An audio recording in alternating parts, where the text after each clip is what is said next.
For 27 years, Lyle and Erik Menendez sat in prison, forgotten by most of America. Their case was closed. Their story was over. Then in September 2024, Ryan Murphy released Monsters, the Lyle and Erik Menendez story on Netflix. Within weeks, 19 million households watched it. TikTok exploded with Free the Menendez brothers. Kim Kardashian wrote an op-ed, and the Los Angeles District Attorney announced he was reviewing their case for possible release. How did a 35-year-old murder case suddenly become the most talked about story in America? August 2024. Most Americans hadn't thought about the Menendez brothers in years. If you mentioned their names, people vaguely remembered, oh, those rich kids who killed their parents for money, right? The case seemed like ancient history, a 1990s relic, a closed chapter. Lyle and Erik were in their 50s now. They'd been in prison for 28 years. The world had moved on, but behind the scenes, something was building. In May 2023, the documentary Menendez plus Menudo, Boys Betrayed, had been released on Peacock. It featured Roy Rosselló's allegation that Jose Menendez had raped him as a child. Legal experts noted it, advocates shared it, but mainstream America largely missed it. Then came the letter. That 1988 letter from Erik to his cousin Andy Cano, describing ongoing abuse, was submitted as new evidence in a habeas corpus petition. The Menendez defense team argued, this changes everything. The jury convicted them without knowing this evidence existed. They deserve a new trial or resentencing. Still, it felt like a long shot. Habeas petitions rarely succeed. Most are denied. The case seemed destined to remain in legal limbo. And then Ryan Murphy got involved. Ryan Murphy is one of the most powerful producers in Hollywood. He created Glee, American Horror Story, American Crime Story. His true crime anthology series, Monster, had already tackled Jeffrey Dahmer to massive success and controversy. For season 2, he chose the Menendez brothers. Monsters, the Lyle and Erik Menendez story, was announced in 2023. It would star Nicholas Alexander Chavez as Lyle and Cooper Koch as Erik. The brothers themselves had mixed feelings. Erik released a statement through his wife Tammy. I hope this series doesn't continue to portray us as monsters. We were victims who made a terrible choice. I hope people see that. Murphy promised to present all sides of the story. But he also made a controversial creative decision. The series would explore the possibility that Lyle and Erik's relationship was incestuous. This theory had been floated by some observers during the trial, but never proven. It was based on testimony about the brothers' unusual closeness and some ambiguous statements. When Erik heard about this angle, he was furious. Through Tammy, he released another statement. This is disgusting and false. Ryan Murphy is exploiting our trauma for entertainment. He's adding sensational lies to an already painful story. But Murphy defended his choice. We're showing different perspectives. Some people believe this theory. We're not saying it's true. We're exploring what people have said. The controversy generated massive publicity before the show even aired. When the show finally premiered in September 2024, what happened next was something nobody, not Murphy, not Netflix, not even the Menendez brothers themselves, could have predicted. September 19, 2024. Monsters, the Lyle and Erik Menendez story, dropped on Netflix. Within 24 hours, it was the #1 show in the United States. Within 1 week, it was 1 in 42 countries. Within 3 weeks, 19.5 million households had watched it. But this wasn't just passive viewing. This was a cultural phenomenon. TikTok exploded. Young people, Gen Z viewers, who weren't even born when the murders happened, discovered the case for the first time. They watched the show. Then they watched the actual trial footage on YouTube. Then they read articles. Then they formed opinions. And those opinions were overwhelmingly sympathetic to the brothers. Free the Menendez brothers started trending. Videos with the hashtag got over 500 million views. Creators posted clips from the trial showing Erik's emotional testimony. They highlighted the new evidence. They argued that the brothers were abuse victims, not cold-blooded killers. One TikTok from user @Justice4Menendez got 12 million views. Lyle and Erik Menendez have been in prison for 28 years for killing their abusers. Meanwhile, their father's colleague, who also abused children, walks free. Where's the justice? Another from @TrueCrimeGen said, if the Menendez trial happened today, with our current understanding of trauma and abuse, they would not have gotten life sentences. They were failed by the system. Twitter 8x debates. One side argued, they were children who were horrifically abused. They deserve a second chance. The other side countered, they're manipulative killers who invented an abuse story. They deserve to stay in prison. Celebrities weighed in. Kim Kardashian wrote an op-ed for NBC News titled, The Menendez Brothers Were Victims Too. Rosie O'Donnell tweeted, Free the Menendez Brothers. enough is enough, but others pushed back. Megyn Kelly tweeted, "The Menendez brothers are exactly where they belong. Let's not forget they murdered their parents in cold blood." The debate was everywhere, on news shows, in podcasts, at dinner tables across America. The case that had been dormant for decades was suddenly the biggest story in the country. But Netflix wasn't done. On October 7, 2024, just weeks after Monsters premiered, Netflix released a second project, The Menendez Brothers, a documentary featuring new interviews with Lyle and Erik themselves. This was different from the scripted drama. This was the brothers speaking directly to the camera, in their own words, for the first time in decades. Erik, now 53, spoke about the abuse. "People don't want to believe that a father would do that to his sons. I understand that. It's horrifying, but it happened. And we've spent 28 years being punished for protecting ourselves." Lyle, now 56, spoke about regret. "I wish every day that we had made a different choice, that we had run away, that we had told someone, that we had done anything except what we did. But we were trapped, and we were terrified, and we made a choice we can't take back." Both brothers addressed the Netflix drama's controversial elements. "The incest storyline is a lie," Erik said, his voice hard. "It's a disgusting fabrication. Ryan Murphy exploited our story for shock value. That's not truth. That's entertainment." The documentary was powerful because it was raw. No actors, no dramatization, just two men in prison uniforms, speaking honestly about the worst moments of their lives. Critics called it devastating and essential viewing. It also got 6.5 million views in its first week. The combination of the drama and the documentary created something unprecedented. A complete cultural reevaluation of a case everyone thought was settled. And then, something happened that shocked even legal experts. October 24, 2024. Just 5 weeks after the Netflix show premiered, Los Angeles District Attorney George Gascón called a press conference. Reporters packed the room. Everyone assumed it was about another case. Then Gascón said this: "I have reviewed the Menendez case extensively. I have examined the new evidence. I have consulted with my team, and I believe the Menendez brothers have been rehabilitated. I am recommending resentencing." The room erupted. This was the same office that had prosecuted the brothers for first-degree murder in 1996. Now, 28 years later, the DA was saying, "Maybe we got it wrong." Gascón explained his reasoning. "We now understand trauma differently than we did in 1996. We understand how sexual abuse affects young men. We understand that victims don't always respond in ways that make sense to us. Additionally, new evidence has emerged that corroborates the brothers' claims of abuse. Roy Rosselow's testimony, Erik's 1988 letter.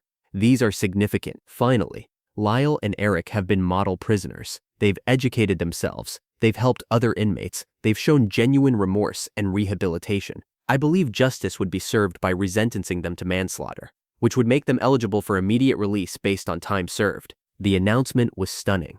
But Gascón also acknowledged the opposition. "I know the victims' family members are divided on this. I respect those who believe the brothers should remain in prison. This is not an easy decision, but I believe it's the right one." The reaction to Gascón's announcement was swift and divided. Support. Kim Kardashian, "This is what justice looks like. Thank you, DA Gascón, for having the courage to do what's right." ACLU. "This case highlights how our understanding of trauma has evolved. The criminal justice system must evolve with it." Erik and Lyle's attorney, Mark Geragos. "After 28 years, we finally have hope. These men deserve a second chance. Family members who support release. We've forgiven Lyle and Erik. It's time for the justice system to do the same." Opposition. Milton Anderson, Kitty's brother. "This is a betrayal of my sister's memory. These men are murderers. They should never be released." Prosecutors from the original trial. "New evidence doesn't change the fact that this was premeditated murder. They planned it. They executed it. They spent the money afterward." Victims' rights groups. "This sends a terrible message. You can murder your parents and get out after 28 years if you have a good story." Some former jurors. "We convicted them based on the evidence we had. That hasn't changed enough to warrant release." But there was another layer to this story. Politics. George Gascón was up for re-election in November 2024. He was facing a tough challenge from Nathan Hochman, a more conservative prosecutor. Critics immediately accused Gascón of using the Menendez case to win progressive votes. "This is political theater," said Hochman. "Gascón knows Netflix made this case popular with young voters. He's pandering." Gascón denied it. "I've been reviewing this case for months, long before the Netflix show. My decision is based on evidence and rehabilitation, not politics." But the timing was suspicious to many observers. The announcement came just 2 weeks before the election. On November 5, 2024, Gascón lost his re-election bid. Nathan Hochman won. This complicated everything, because Hochman had said during his campaign, "I would not have recommended resentencing for the Menendez brothers. I believe they should remain in prison." Now Hochman would be the DA when the resentencing hearing took place. Would he reverse Gascón's recommendation? The hearing was scheduled for December 11th, 2024. But what happened in that courtroom would determine whether Netflix had actually changed the course of justice or just created a viral moment that meant nothing. December 11th, 2024, Los Angeles County Superior Court. Judge Michael Jessup presided. The courtroom was packed. Media, family members, supporters, protesters. Lyle and Erik were brought in. They wore suits, not prison uniforms. They looked older, grayer, but also hopeful. For the first time in decades, they had a real chance at freedom. The defense presented their case. Your Honor, 28 years ago, two traumatized young men made a terrible choice. They have spent nearly 3 decades paying for that choice. They have educated themselves. They have helped others. They have shown genuine remorse. And now, new evidence has emerged that proves they were telling the truth about the abuse. We ask that they be resentenced to manslaughter and released immediately. The prosecution, now led by Nathan Hochman, who had just taken office, argued against release. Your Honor, while rehabilitation is important, so is justice. Jose and Kitty Menendez were murdered in their home. This was premeditated. The defendants bought shotguns, they planned the crime, they executed it with precision. New evidence doesn't change those facts. And while the defendants may have been abused, and I'm not saying they weren't, that doesn't justify murder. It explains it, perhaps, but it doesn't excuse. Then, the family members spoke. Joan Vander Molen, Kitty's sister, tearfully supported release. Kitty loved her boys. She would want them to have a second chance. They've served enough time. Please let them come home. But Milton Anderson, Kitty's brother, opposed it just as passionately. Kitty and Jose can't speak for themselves. I speak for them, and I say these men murdered them. They should die in prison. Finally, Lyle and Erik spoke.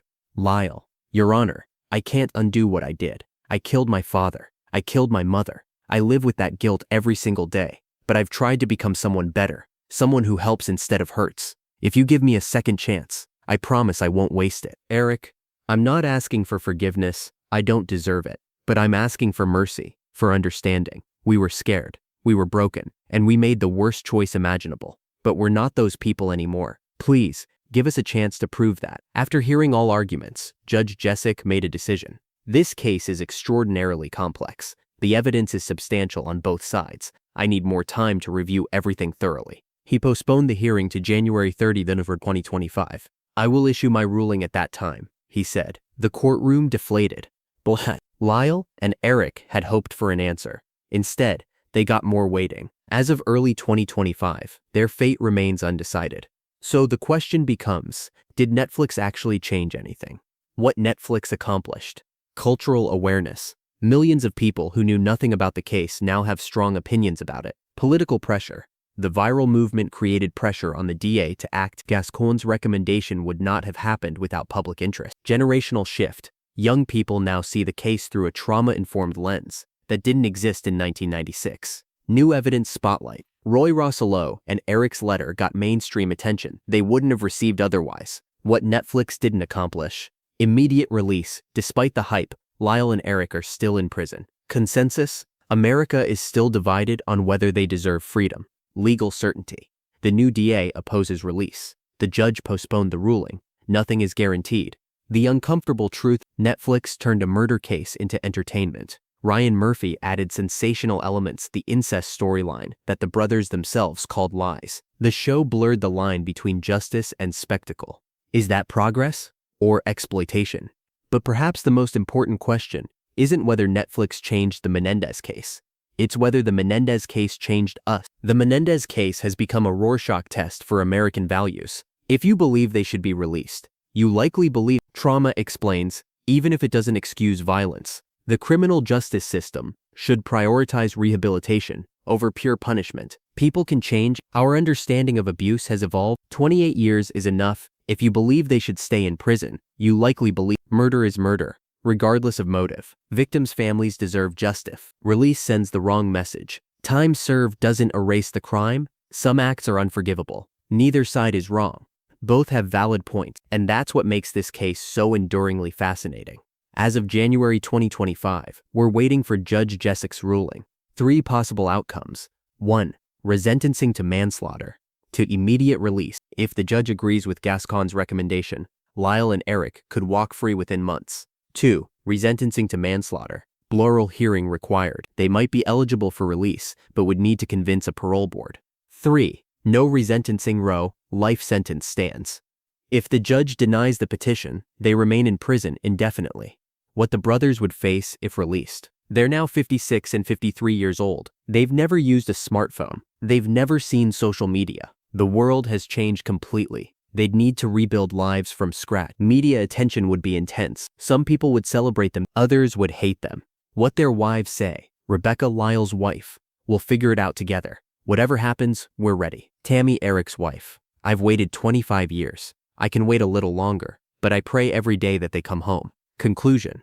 The case that won't end. The Menendez brothers were convicted in 1996. Most people thought the case was over, but 2024 proved that some stories refuse to die. Netflix turned Lyle and Erik into the center of a cultural conversation about justice, trauma, forgiveness, and redemption. Millions of people who never cared about the case suddenly had passionate opinions. A district attorney who prosecuted thousands of cases chose this one to champion, and 2 men who had resigned themselves to dying in prison now have hope. But here's the truth.